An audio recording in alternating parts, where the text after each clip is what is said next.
নমস্কার বন্ধুরা, village food process চ্যানেলে আপনাদের সবাইকে স্বাগত জানিয়ে আজকে আমি আপনাদের কাছে আবার একটা নতুন রেসিপি শেয়ার করছি।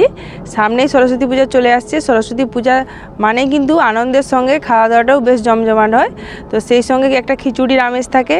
তাহলে আজকে আমি আপনাদেরকে একদমই কম সময়ে খুব সুন্দর একটা খিচুড়ি রেসিপি শেয়ার করব। এই রেসিপিটা আপনারা বাড়িতে থাকা উপকরণ দিয়ে আর খুব সহজে আর কম সময়ের মধ্যে বানিয়ে নিতে পারবেন। তাহলে চলুন বন্ধুরা, কিভাবে এই রেসিপিটা বানাচ্ছি সম্পূর্ণ ভিডিওটা আপনারা দেখতে থাকুন। আশা করি আপনাদের খুবই ভালো লাগবে। খিচুড়ি বানানোর জন্য আমি আগে থেকে সবজিগুলো কেটে রেখেছি। এই দেখুন, এখানে নিয়ে নিয়েছি বিনস, মটরশুঁটি, গাজর, ফুলকপি, বাঁধাকপি, আলু, কুমড়ো, আর এদিকে সয়াবিন ভিজিয়ে রেখেছি। তো আপনারা চাইলে বিভিন্ন রকমের শীতের সবজি পাওয়া যায়, এর থেকেও আরও অন্য কিছু যদি সবজি দিতে চান তো দিতে পারেন। তো আমি আমার নিজস্ব পদ্ধতিতে এটা রান্না করব। তো চলুন বন্ধুরা, কিভাবে রান্না করছি সম্পূর্ণ ভিডিওটা দেখতে থাকুন। আশা করি আপনাদের খুবই ভালো লাগবে। এখানে আমি কড়া চাপিয়ে দিয়েছি উনুনে। তো কড়াটা গরম হয়ে গেছে। এবার আমি সরিষার তেল দিয়ে দিচ্ছি কড়ার মধ্যে, দিয়ে সবজিগুলোকে আমি হালকা করে ভেজে নেব। প্রথমে দিয়ে দিচ্ছি বিনসগুলো।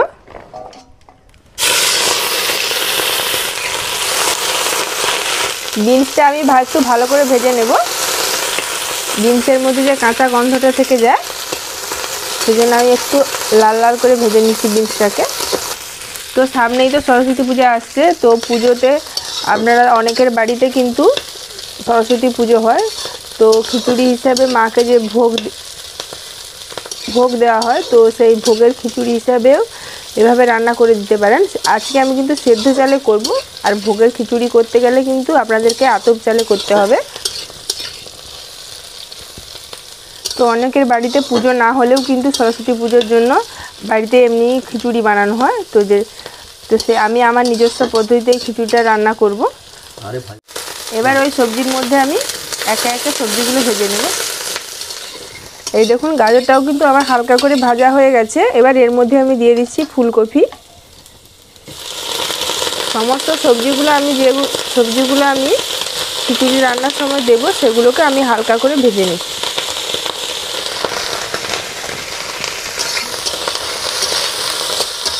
আমি একসঙ্গে ভেজে নিচ্ছি, চাইলে আপনারা একটা একটা করে তুলে আলাদাভাবে ভেজে নিতে পারেন। এটা আমি সম্পূর্ণ নিজস্ব পদ্ধতিতে রান্না করব।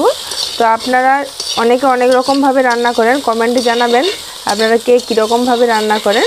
তো আমি যেভাবে রান্না করব, তো আপনারা একবার বাড়িতে ট্রাই করবেন, দেখবেন কম সময়ে কিন্তু খিচুড়িটা রান্না হয়ে যাবে আর খেতেও কিন্তু খুবই ভালো লাগবে।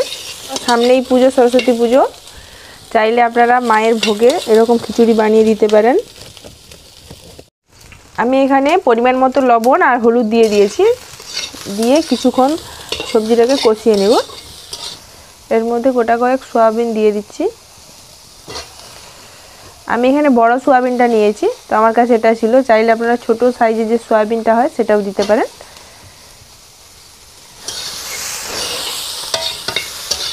এবার এর মধ্যে দিয়ে দিচ্ছি আলু। এবার দিয়ে দিচ্ছি কুমড়ো সাইজটা কিন্তু আমি ছোটোই রেখেছি, এটা কিন্তু একদমই গলে যাবে। এবার দিয়ে দিচ্ছি মটরশুঁটি। এইভাবে আমি সব কিছু সবজিকে কিন্তু একসঙ্গে কষিয়ে নিচ্ছি। সবশেষে দিয়ে দিচ্ছি বাঁধাকপি।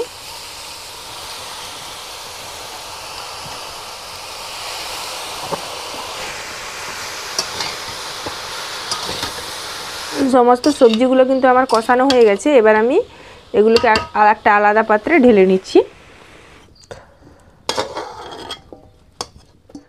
কড়াই দিয়ে দিচ্ছি কিছুটা পরিমাণে সরিষার তেল। এবার দিয়ে দিচ্ছি শুকনো লঙ্কা দিয়ে দিলাম, আর ফোড়ন হিসেবে দিয়ে দিচ্ছি 5 ফোড়ন আর জিরে। খুব ভালো করে কিন্তু ভেজে নিতে হবে, আর শুকনো লঙ্কাটা যেন খুব ভালোভাবে ভাজা হয়। আর দিয়ে দিচ্ছি 2-3টা কাঁচা লঙ্কা।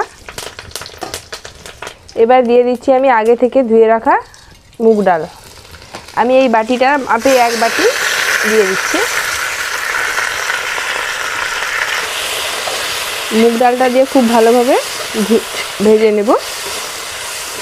এই বাটির মাপে 1 বাটি ডাল নিয়েছি, আর চালের পরিমাণটা নিয়ে নেব 2 বাটি।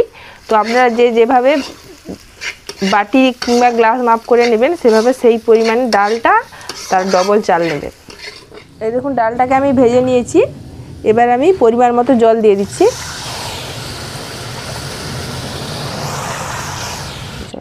এবার আমি দিয়ে দিচ্ছি যে বাটির পরিমাণ মতো আমি ডালটা নিয়েছিলাম সেই বাটির 2 বাটি চাল দিয়ে দিচ্ছি।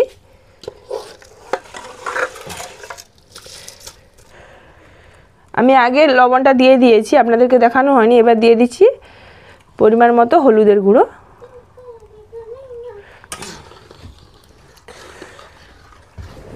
চালটা দিয়ে দিয়েছি, চালটা কিন্তু সেদ্ধ হচ্ছে।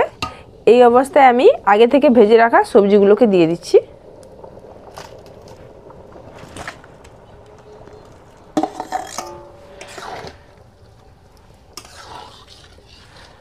এখানে বলে রাখি আমি, আমার কাছে তেজপাতা তো নেই, আমি তাই দিতে পারলাম না। খিচুড়িতে অবশ্যই তেজপাতাটা কিন্তু দেবেন। এই দেখুন সবজিটা চালটা দেওয়ার পর কিন্তু ফুটতে আরম্ভ করে দিয়েছে। এই অবস্থায় আমি দিয়ে দিচ্ছি আগে থেকে কেটে রাখা টমেটো। এগুলো কিন্তু আমি নেড়ে দিচ্ছি না, তেলের সঙ্গে কাঁচা অবস্থায় দিয়ে দিচ্ছি। আর দিয়ে দিচ্ছি আমি এখানে আদা আর জিরে বাটা, আমি পরিমাণ মতো দিয়েছি। আমি যেভাবে চাল আর সবজির পরিমাণটা নিয়েছি সেইভাবে আদা আর জিরেটাকে দিচ্ছি। এগুলো কিন্তু আমি ভেজে দিচ্ছি না, কাঁচা অবস্থায় দিয়ে দিচ্ছি। এতে কিন্তু অন্যরকম স্বাদ আসবে এই খিচুড়িতে। এটা আমি একদম নিজস্ব পদ্ধতিতে করছি। আপনারা অনেকে মশলা ভেজে দেন, তো এইভাবে দিয়ে দেখবেন, কিন্তু খেতে কিন্তু দারুণ লাগে।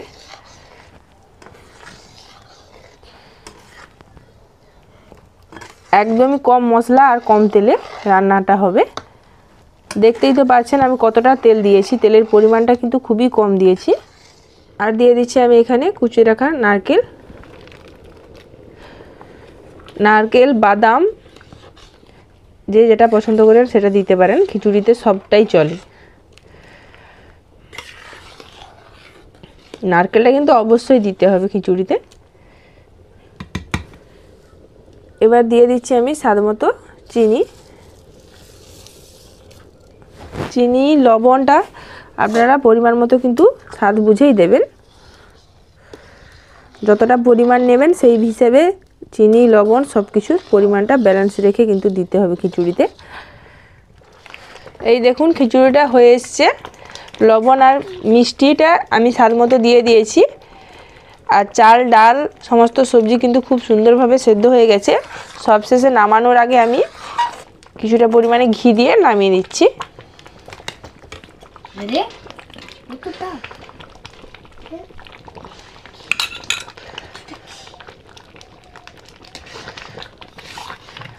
ঘিটা দিয়ে কিছুক্ষণ ফুটিয়ে নামিয়ে নেব। ঘিটা কিন্তু দিতেই হবে। এই খিচুড়ি, নিরামিষ খিচুড়ি কিন্তু ক্ষেত্রে ঘিটা কিন্তু দারুণ উপকরণ হিসেবে কাজ করবে, আর এর টেস্টটা কিন্তু দ্বিগুণ বাড়িয়ে যাবে।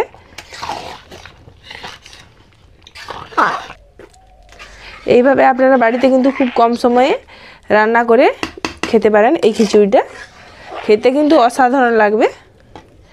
এই রকম যদি গরম গরম খিচুড়ি থাকে তাহলে আর কিন্তু কিছুই চাই না। একটা পাত্রে আমি কিন্তু ঢেলে রাখছি, ঠান্ডা হওয়ার জন্য আমি নামিয়ে নিচ্ছি।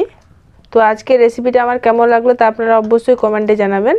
আর যদি ভালো লেগে থাকে তাহলে লাইক, শেয়ার ও সাবস্ক্রাইব করে পাশে থাকবেন। আজকের মতো আমি এখানেই শেষ করছি। ফিরে আসছি আবার একটা নতুন রেসিপি নিয়ে। আপনারা সবাই ভালো থাকুন, সুস্থ থাকুন, সাবধানে থাকুন। ধন্যবাদ।